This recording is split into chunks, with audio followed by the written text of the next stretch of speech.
Hi friends, welcome to Biology Simplified Tamil. நான் உங்கள் செந்தில்நாதன். இந்த வாரம் OMG இட்ஸ் ஃப்ரைடேல பிட்டர் கொஷின்ஸ் பெட்டர் ஆன்சர்ஸ் பார்க்க போகிறோம். பிட்டர் கொஷின்ஸ், கசப்பான கேள்விகள், கசப்பான உண்மைகள். அந்த கேள்விகளை நம்ம ஃபேஸ் பண்ணும்போது ரொம்ப நமக்கு ரணமாக இருக்கும். பட் அதற்கான பதில்கள் என்ன அப்படிங்கிறது தான் டிஸ்கஸ் பண்ண போகிறோம். அதை தாண்டி நம்ம ஒவ்வொரு வாரமும் ஸ்டூடெண்ட்ஸ் கிட்ட சர்வே வைப்போம். இந்த வாரம் நம்ம கேட்ட கேள்வியே குதர்க்கமான கேள்வி. Why do you choose to become doctor? நீங்கள் ஏன் டாக்டர் ஆகணும்னு நினைக்கிறீங்க? என்னோட விருப்பம் அப்படின்னு நம்ம இந்த போலோட ரிசல்ட்டை எடுக்கிற டயத்தில் 70% ஆஃப் த ஸ்டூடெண்ட்ஸ் ஆன்சர் பண்ணியிருந்தாங்க.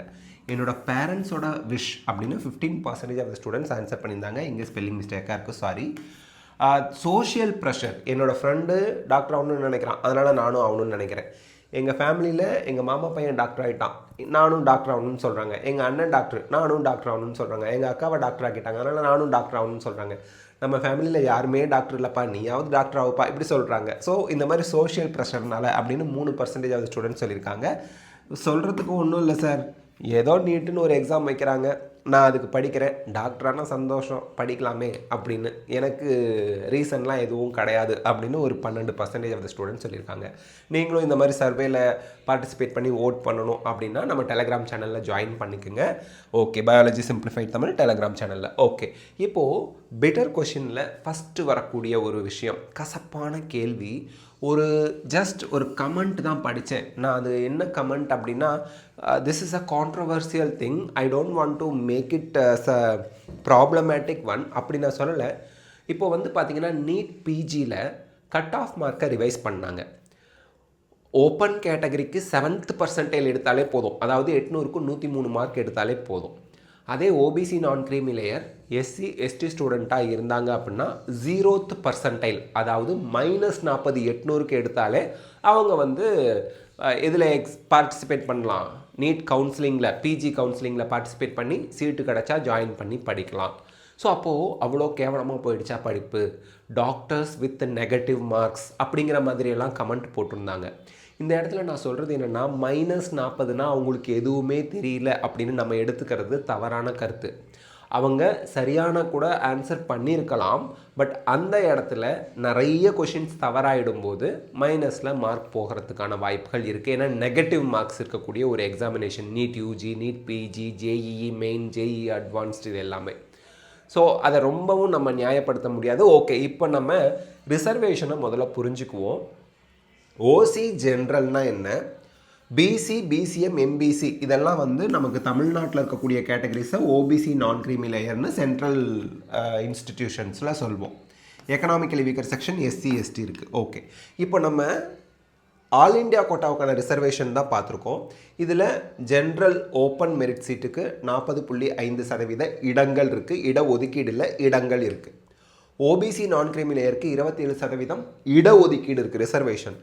எக்கனாமிக்கலி வீக்கர் செக்ஷனுக்கு 10% ரிசர்வேஷன் இருக்குது. எஸ்சி ஸ்டூடெண்ட்ஸ்க்கு 15% ரிசர்வேஷன் இருக்குது. எஸ்டி ஸ்டூடெண்ட்ஸ்க்கு 7.5% ரிசர்வேஷன் இருக்குது. சார் இதெல்லாம் இடங்கள்னு இடஒதுக்கீடு, இதை இடங்கள்னு சொன்னீங்க என்ன? முதல்ல நம்ம ஓசி ஜென்ரல் ஓப்பன்னா தவறான புரிதல் இருக்குது. ஓசி ஜென்ரல் ஓப்பன்னா கம்யூனிட்டி சர்டிஃபிகேட் இல்லாமல் இருப்பாங்க இல்லையா, சில கம்யூனிட்டி இருப்பாங்க, அவங்க எந்த ரிசர்வேஷன்லையும் வர மாட்டாங்க, அவங்களுக்கு மட்டுமா? கிடையாது. இப்போது ஒரு எக்ஸாம் வைக்கிறாங்க, 100 பேர் அதில் பார்ட்டிசிபேட் பண்ணுறாங்க. 100 சீட் இருக்குது, நிறைய பேர் பார்ட்டிசிபேட் பண்ணுறாங்க. ரேங்க் போட்டுக்கிட்டே வராங்க, 1 2 3 4 5 6 7 8 9 10ன்னு. இதில் 100 சீட்டு தான் இடமே, டோட்டலாக இருக்கக்கூடிய இடங்கள் 100 இடங்கள், 1000 பேருக்கு மேலே எக்ஸாம் எழுதியிருக்காங்க. இப்போது மொதல் 40 இடம் அல்லது 41 இடங்களை ஃபில் பண்ணும்போது மொதல் 41 ரேங்க்கு அவங்க ஃபார்வர்ட் கம்யூனிட்டியாக இருக்கலாம், பேக்வேர்ட் கம்யூனிட்டியாக இருக்கலாம், மோஸ்ட் பேக்வேர்ட் கம்யூனிட்டியாக இருக்கலாம், எக்கனாமிக்கலி வீக்கர் செக்ஷனாக இருக்கலாம், எஸ்சி ஸ்டூடெண்ட்ஸாக இருக்கலாம், எஸ்டி ஸ்டூடெண்ட்ஸாக இருக்கலாம், பேக்வேர்ட் கம்யூனிட்டி முஸ்லீமாக இருக்கலாம், யாராக வேணா இருக்கலாம். மொதல் 41 இடத்த பிடிச்சவங்க ஓசி. ரேங்க்கில் 100 இடங்கள் தான் மொத்தமாக இருக்குது. மொதல் 41 ரேங்க் வாங்கினவங்க ஓசின்னு அலாட் பண்ணியிருப்பாங்க. அங்கே கம்யூனிட்டியே பார்க்க மாட்டாங்க, எந்த கம்யூனிட்டி வேணால் இருக்கலாம், பட் அவங்க ஓப்பன் காம்படிஷனில் போகிறாங்க. 40.5% இடங்கள் ஃபில் பண்ணுறது மெரிட்டோரியஸ் ஸ்டூடெண்ட். இந்த மெரிட்டோரியஸ் ஸ்டூடெண்ட்டில் இந்த பர்டிகுலர் கம்யூனிட்டி ஸ்டூடெண்ட்ஸ் தான் வருவாங்க, இல்லை இந்த கம்யூனிட்டி ஸ்டூடெண்ட்ஸ் வர வாய்ப்பே இல்லை அப்படின்னு நம்ம எதுவுமே சொல்ல முடியாது. எந்த கம்யூனிட்டியை சேர்ந்த ஸ்டூடெண்ட் வேணால் டாப் ரேங்க் எடுத்து இந்த மெரிட்டோரியஸ் சீட்டில் போகலாம். அப்போது ஒரு பர்டிகுலர் கம்யூனிட்டி, உதாரணத்துக்கு நான் சொல்கிறேன், ஒரு ஸ்டூடெண்ட் பிசி கம்யூனிட்டி, இவரா இந்த 27% இடஒதுக்கீட்டில் வந்தவர்னு சொல்ல முடியாது. இவர் டாப் ரேங்க் வாங்கி ஓசியில் அட்மிஷன் வாங்கி படிச்சுக்கிட்டு இருக்கலாம். நம்ம புரிஞ்சுக்கிறதுக்காக, ஜஸ்ட் ஃபார் அவர் அண்டர்ஸ்டாண்டிங் இந்த டிஸ்கஷன், அவ்வளவுதான். ஸோ அதுபோல் இந்த ஓசிங்கிற 40.5% இடங்களில் எந்த கம்யூனிட்டியை சேர்ந்தவங்க வேணாலும் அவங்க டாப் ரேங்க் வாங்கியிருந்தாங்கன்னா இந்த 41 இடங்களில் ஃபில் பண்ணுவாங்க. சரி, அதுக்கடுத்து இந்த 41 இடங்கள் முடிஞ்சு போச்சு, ஓசி ஓப்பன் காம்படிஷன் முடிஞ்சு போச்சு. அதுக்கடுத்து இருக்கக்கூடிய இடங்களில் 27 சீட்ஸு, 27% ஓபிசி நான் கிரீமி லேயருக்கு மட்டுமே ஒதுக்கப்படும். அடுத்து 10% எக்கனாமிக்கலி வீக்கர் செக்ஷனுக்கு மட்டுமே ஒதுக்கப்படும். 15% இடங்கள் எஸ்சி ஸ்டூடெண்ட்ஸ்க்கு மட்டும், வேறு எந்த கம்யூனிட்டியும் இதில் வர முடியாது. எஸ்டி ஸ்டூடெண்ட்ஸ் வேறு எந்த கம்யூனிட்டியும் இதில் வர முடியாது. 7.5% இடஒதுக்கீடு கொடுப்பாங்க. சரி, இப்போ எக்கனாமிக்கலி வீக்கர் செக்ஷன் பேர்லேயே புரியுது, பொருளாதாரத்தில் பின்தங்கிய மாணவர்கள். ஓகே, இந்த எக்கனாமிக்கலி வீக்கர் செக்ஷன் இருக்காங்க இல்லையா, இப்போது ஒரு எஸ்சி ஸ்டூடெண்ட்டோ எஸ்டி ஸ்டூடெண்ட்டோ பிசியோ பிசிஎம்மோ எம்பிசியோ வந்து நானும் எக்கனாமிக்கலி வீக்கர் தான், என்னோட பொருளாதாரமும் ரொம்ப பின்தங்கிய நிலையில் தான் இருக்குது, அப்போ எனக்கு இந்த எக்கனாமிக்கலி வீக்கர் செக்ஷன் ரிசர்வேஷன் கிடைக்குமா அப்படிங்கிற ஒரு கேள்வி வருது. காரணம் என்னென்னா, every year cut off mark OBC non creamy லேயரை விட எக்கனாமிக்கலி வீக்கர் செக்ஷனுக்கு குறைவாக இருக்கும். நீங்கள் போன வருஷம் அதுக்கு முந்தின வருஷம்லாம் ஃபைனல் கட் ஆஃப் மார்க் எடுத்து பார்த்தீங்கன்னா தெரியும். ஆல் இண்டியா கோட்டாவில் தமிழ்நாட்டில் இடபிள்யூஎஸ் ரிசர்வேஷன் ஸ்டேட் கோட்டாவுக்கு கிடையாது, பட் ஆல் இண்டியா கோட்டா ரிசர்வேஷனில் எக்கனாமிக்கலி வீக்கர் செக்ஷனோட cut off mark OBC non creamy லேயரை விட கொஞ்சம் கம்மியாகவே இருக்கும். அப்போ ஒரு OBC non creamy layer student வரான், என்னோட பொருளாதாரம் மிகவும் பின்தங்கியது, அதனால் நானும் இதில் வருவேன் இல்லை அப்படின்னு கேட்க முடியாது. ஏன்? எக்கனாமிக்கலி வீக்கர் செக்ஷனுக்குன்னு உள்ள 10% இடத்துல ரிசர்வேஷன் இந்த வேணும் அப்படின்னா நீங்கள் பிசி பிசிஎம் எம்பிசியில் வரக்கூடாது, எஸ்சியில் வரக்கூடாது, எஸ்டியில் வரக்கூடாது, அதாவது வேறு எந்த ரிசர்வேஷன்லையும் நீங்கள் வரக்கூடாது. அப்போ தான் நீங்கள் எக்கனாமிக்கலி வீக்கர் செக்ஷனில் இடம் பிடிக்க முடியும். இதை நம்ம ஞாபகம் வச்சுக்கணும். ஓகே, நெக்ஸ்ட்டுங்க, பிட்டர் கொஷின் பெட்டர் ஆன்சரில் ஃபஸ்ட்டு கொஷின்லாம் ரொம்ப ஷார்ப்பாக தான் இருக்கும். Is NEET actually selecting good doctors or good memorisers? மனப்பாடம் பண்ணுறவங்களை நீட்டு செலக்ட் பண்ணி டாக்டர் ஆக்குதா, இல்லை உண்மையாலுமே நல்ல டாக்டர் தான் நீட் எக்ஸாம் செலக்ட் பண்ணுதா? இந்த கேள்வி நீட்டுக்கு முன்னாடியும் பொருந்தும், நீட்டுக்கு அப்புறமும் பொருந்தும். நீட்டுக்கு முன்னாடி கட் ஆஃப் மார்க் இருந்துச்சு, 12th ஸ்டாண்டர்டை மனப்பாடம் பண்ணி எழுதி தான் மார்க் வாங்கினாங்க. நீட்லையும் பயாலஜி இன்ஆர்கானிக் கெமிஸ்ட்ரி மனப்பாடம் பண்ணி எழுதுகிறவங்க நிறைய மார்க் வாங்குறாங்க. சரி, இந்த இடத்துல நான் என்ன சொல்கிறேன், மெமரைஸ் பண்ணுறத ஒரு பாவ செயலாவோ ஒரு தவறான விஷயமாவோ சித்தரிக்கக்கூடாது. அஃப்கோர்ஸ் நமக்கு புரிதல் இருக்கணும். வெறுமனே மனப்பாடம் பண்ணி வாமிட் எடுத்து ஆன்சர் பண்ணால் ஒன்றும் நாலேஜ் தெளிவாக இருக்க மாட்டாங்க அவங்க. ஆனாலும் நாலேஜ், அந்த மெமரியில் விஷயங்கள் இருக்கணும். Understanding is very important. ஒரு விஷயத்தை புரிஞ்சுக்கணும். அப்ளிகேஷன், எங்கே எதை எப்படி யூஸ் பண்ணுறதுங்கிறது அப்ளிகேஷன், அதுவும் முக்கியம். ஆனால் எனக்கு மெமரியில் இவனுக்கு ஃபீவர் வந்துச்சுன்னா பேராசிட்டமால் கொடுக்கணுங்கிறது என் மெமரியில் இல்லைன்னா, இவனுக்கு இவ்வளோ டிகிரி வருது இவ்வளோ பேராசிட்டமால் கொடுக்கணுங்கிறதுக்கு அண்டர்ஸ்டாண்டிங் அண்ட் அப்ளிகேஷன் வேணும். அந்த பேராசிட்டமாலுங்கிறது என் நினைவில் இல்லைன்னு வச்சுங்களேன், மெமரியில் இல்லைன்னா எப்படி நான் அவனுக்கு ப்ரிஸ்கிரிப்ஷன் எழுதி கொடுப்பேன்? ஸோ மனனம் செய்யக்கூடிய, மனப்பாடம் செய்யக்கூடிய திறமை எல்லா ஃபீல்டுக்கும் இம்பார்ட்டண்ட்.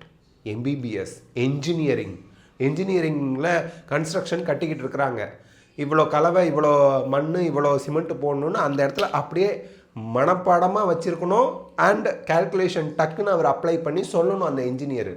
எனக்கு மறந்து போச்சுப்பா, நான் புக்கு எடுத்து பார்த்துட்டு வரேன்னா அவர் சிறந்த இன்ஜினியராக இருக்க முடியாது. டீச்சர் அவன் கேட்குற கேள்விக்கு டக்குன்னு பதில் சொல்லணும் ஞாபகம் வச்சுருந்து, இல்லைன்னா ஒரு பெட்டர் டீச்சர் கிடையாது. ஸோ ஞாபக சக்திங்கிறது very very important. But memory பவரே இல்லாத ஒரு ஆளை வச்சுக்கிட்டு நினைவில் எதுவுமே இருக்காது, நான் நல்லா அண்டர்ஸ்டாண்ட் பண்ணிக்குவேன், நான் சூப்பராக அப்ளிகேஷன் ஓரியன்டாக ஒரு விஷயத்துக்கு எப்படிங்கிறத சொல்யூஷன் சொல்லுவேங்கிறவங்க மட்டும் போதாது. நிறைய விஷயங்களை ஞாபகம் வச்சுருந்து அந்த விஷயங்களை இருக்கக்கூடிய சுச்சுவேஷனை புரிஞ்சுக்கிட்டு அப்ளை பண்ணி என்ன வேணுங்கிற எல்லா விஷயங்களையும் செக் பண்ணி தான் ஒருத்தர் டாக்டராக, ஒருத்தர் என்ஜினியராக, ஒருத்தர் சிறந்த டீச்சராக இருக்க முடியும். அந்த விதத்தில் தயவு செய்து மெமரி பண்ணுறது தேவையில்லை அப்படின்னு இங்கே நம்ம ஒதுக்கவே முடியாது. அதை ஒரு தவறான குற்றச்செயலாகவும் நம்ம நினைக்கக்கூடாது. ஸோ அதனால் இந்த கேள்விக்கு இதுதான் என்னோட பதில். ஓகே, நெக்ஸ்ட்டுங்க. One exam for one career. So okay, is NEET too much pressure for 17 to 18 year old? 17லேருந்து 18 வயசு தான் அவங்களுக்கு ஆகுது. ஒரு எக்ஸாம், ஒரு கேரியர், நீட்டுங்கிற ஒரு exam, national eligibility come entrance test through out India, common entrance test for MBBS. அப்போது இது வந்து 17லேருந்து 18 வயசு உள்ள ஸ்டூடெண்ட்ஸுக்கு ப்ரெஷர், மென்டல் ப்ரெஷர் ஏற்படுத்தாதா? இந்த இடத்துல நல்லா ஞாபகம் வச்சுங்க. One exam one career is better thing. ஏன்? இதுக்கு முன்னாடி எய்ம்ஸுக்கு தனி என்ட்ரன்ஸ், ஜிப்மருக்கு தனி என்ட்ரன்ஸ், பனாரஸ் ஹிந்து யூனிவர்சிட்டிக்கு தனி என்ட்ரன்ஸ். ஸோ இப்படி ஒவ்வொன்றுக்கும் தனித்தனி என்ட்ரன்ஸ் வச்சுட்டு இருந்தாங்க. ஸ்டூடெண்ட்ஸ் ட்ராவல் பண்ணி போகணும் என்ட்ரன்ஸ் எக்ஸாம் எழுதுறதுக்கு. ஏன்னா சென்னை, கோயம்புத்தூர், ஒரு சில இடத்துல மதுரை, இந்த மாதிரி சில இடத்துல தான் நமக்கு வந்து என்ட்ரன்ஸ் எக்ஸாம் சென்டர், அந்த வென்யூ இருக்கும். எல்லா டிஸ்ட்ரிக்ட்லையும் இருக்காது. அண்ட் எய்ம்ஸுக்கு ப்ரிப்பேர் பண்ணுறவங்க ஜிப்மருக்கு ப்ரிப்பேர் பண்ண வாய்ப்பு குறைவாக இருக்கலாம். ஜிப்மருக்குன்னு ப்ரிப்பேர் பண்ணுறவங்க எய்ம்ஸ் எழுத முடியாத ஒரு சுச்சுவேஷன் வரலாம். ஆனால் எல்லாத்துக்கும் 11th 12th இருந்தாப்பா கேட்பாங்க அப்படின்னாலும் ஸ்ட்ராட்டஜி மாறும். எய்ம்ஸுக்கு ஒரு மாதிரி இருந்தது, ஜிப்மருக்கு ஒரு மாதிரி இருந்தது. டிஃபிகல்ட்டி லெவல் ஒவ்வொரு என்ட்ரன்ஸ் எக்ஸாமுக்கும். இப்போ எய்ம்ஸில் வந்து டோட்டலாக ஒரு 500-600 சீட்டு தான் அப்போதைக்கு இருந்துச்சுன்னு வச்சுங்களேன். எய்ம்ஸுக்கு தனி என்ட்ரன்ஸ் இருக்கும்போது எழுதுறது 30,000-40,000 பேர் 50,000 பேர் எழுதுறாங்கன்னா அப்போ அவன் டிஃபிகல்ட்டி லெவல் எவ்வளோ வைக்கணும்? ஒரே மார்க்கில் நிறைய ஸ்டூடெண்ட்ஸ் வந்துட்டு அவனுக்கு சீட் கொடுக்குறதுல பிரச்சனை ஆயிரும். ஜிப்மருக்கு 200 சீட்டு தான், ஜிப்மர் காரைக்கால், ஜிப்மர் புதுச்சேரி எல்லாம் சேர்த்து. அப்போ அவன் இன்னும் எவ்வளோ டிஃபிகல்ட்டாக கொஷின் வைப்பாங்க. பட் இப்போது டிஃப்ரெண்ட் எக்ஸாமினேஷன் இல்லாமல் ஒரே எக்ஸாம் தான். ஜிப்மர், எய்ம்ஸ், AFMC, தமிழ்நாட்டில் இருக்கக்கூடிய government medical college, deemed university, private medical college எல்லாத்துக்கும் சேர்த்து ஒரே என்ட்ரன்ஸ் எக்ஸாம் தான். நீங்கள் நல்லா ப்ரிப்பேர் பண்ணுங்கள், எழுதுங்க. அப்படிங்கிறது 2016க்கு முன்னாடி இருந்த நிலைமையை விட இது கொஞ்சம் பெட்டர் ஆகி இருக்குது. இன்னும் சொல்லப்போனால் 2016க்கு முன்னாடியும் 17 to 18 இயர்ஸ் ஸ்டூடெண்ட்ஸுக்கு ப்ரெஷர் இருக்க தான் செஞ்சுது. கட் ஆஃப் மார்க்குன்னு சொல்லுவோம். 12th ஃபிசிக்ஸ், கெமிஸ்ட்ரி, பயாலஜியில் என்ன மார்க் வாங்குறீங்க அதை வச்சு கட் ஆஃப் போட்டு 200க்கு இவ்வளோன்னு போட்டு அதில் டாப்பில் வரவங்களுக்கு தான் சீட்டு ஒதுக்கிக்கிட்டு இருந்தாங்க. அப்போது ஒரே ஒரு சான்ஸ் தான். அந்த +2 எழுதுகிறப்போ அந்த எக்ஸாம் எழுதிட்டு வரும்போதே சொல்லிடுவாங்க, ஐயோ MBBS போயிடுச்சு, என்னை விட்டுருங்க, வாய்ப்பு இல்லை அப்படிங்கிற மாதிரிலாம் சொல்லுவாங்க. ரொம்ப வருத்தத்தக்க நிகழ்வுகள்லாம் நடக்கும். பட் ப்ரெஷர் அப்படிங்கிறது இதுக்கு முன்னாடியும் இருந்தது, இப்போவும் இருக்குது. அந்த மென்டல் ப்ரெஷர் வந்து யூனிவர்சல், எவ்ரி டைம் அது இருந்துக்கிட்டு தான் இருக்குது. அப்போது அந்த 17லேருந்து 18 வயசு ஸ்டூடெண்ட்ஸுக்கு அந்த ப்ரெஷர் வந்து ரொம்ப டூ மச் தான். அதை ஹேண்டில் பண்ணுறதுக்கு பேரண்ட்ஸ், டீச்சர்ஸ் ப்ளஸ் அந்த ஸ்டூடெண்ட்ஸோட ஃப்ரெண்ட்ஸ் அண்ட் அந்த ஸ்டூடெண்ட்ஸுக்கே செல்ஃப் அவேர்னஸோட அவங்க அதை கரெக்டாக ஹேண்டில் பண்ணி வரணும். ஏன்னா நீட்டை விட டாக்டர் தொழில் ப்ரெஷர் ஜாஸ்தியானது. நோயாளிகளை நீங்கள் ட்ரீட் பண்ண போகிறீங்க.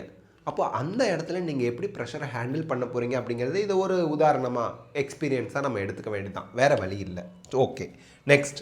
ரிப்பீட்டட் நீட் அட்டம்ப்ட்ஸ் ஆப்பர்ச்சுனிட்டியா அல்லது அன்ஃபேர் அட்வான்டேஜா? அதாவது நான் ஃப்ரெஷராக நீட் எழுதினேன், கிடைக்கல, மோஸ்ட்லி கிடைக்க மாட்டேங்குது, ரிப்பீட் பண்ணுறேன் 1 இயருக்கு, அதுக்கு அடுத்த வருஷம் ரிப்பீட் பண்ணுறேன்.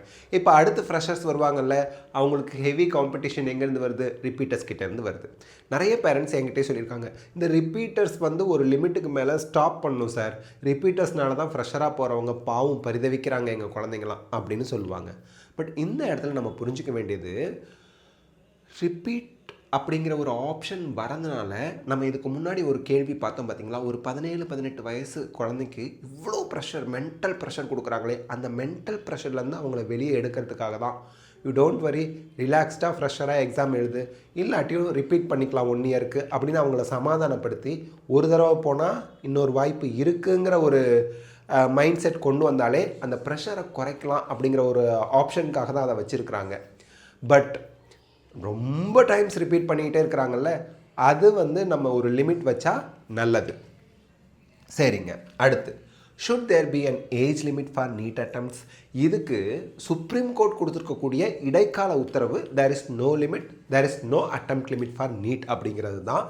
பட் என்னை பொறுத்த வரைக்கும் age limit and attempt limit எப்படி ஒரு இன்ஜினியரிங் எக்ஸாம் JEE மெயின்க்கும் JEE அட்வான்ஸ்டுக்கும் வச்சுருக்காங்களோ, JEE மெயின் 3 தடவை எழுதலாம், JEE அட்வான்ஸ்ட் 2 தடவை எழுதலாம். ஸோ அது போல் age limit and attempt limit கண்டிப்பாக நீட் எக்ஸாமுக்கு வேண்டும். ஏன்னா ஒரு மினிமம் 3 times மேக்ஸிமம் 5 டைம்ஸோடு நிறுத்தினாதான் நமக்கு வந்து என்னங்க ஒரு அடுத்து என்னங்கிறத பார்த்துட்டு அவங்க போகலாம். நிறைய ஸ்டூடெண்ட்ஸ் 7 வருஷம் 6 வருஷம் ரிப்பீட் பண்ணிகிட்ருக்கவங்களாம் இருக்காங்க. Really I am telling fact இது. எதுவுமே படிக்காமல், அதாவது 5 வருஷம் கடந்தும் ரிப்பீட் பண்ணுறவங்க சில ஸ்டூடெண்ட்ஸ் ரேராக இருக்காங்க. அப்போது அவங்க கூட படித்தவங்க இப்போ ஜாபுக்கே போயிருப்பாங்க, வேறு கோர்ஸ் போனவங்க கூட. எம்பிபிஎஸ் ஜாயின் பண்ணவங்க, ஃப்ரெஷராக ஜாயின் பண்ணவங்க இப்போ அவங்க 5வது டைமோ 6வது டைமோ ரிப்பீட் பண்ணும்போது எம்பிபிஎஸ் முடிச்சிருப்பாங்க. ஸோ இந்த போல் ஒரு சுச்சுவேஷன் தேவையா அப்படின்னு யோசிக்கும் போது அட்டெம்ப்ட் லிமிட் ஏஜ் லிமிட் வைக்கும்போது ஒரு கான்சியஸாக அவங்க வந்து முடிவெடுக்கிறதுக்கு ஹெல்ப்ஃபுல்லாக இருக்கும்.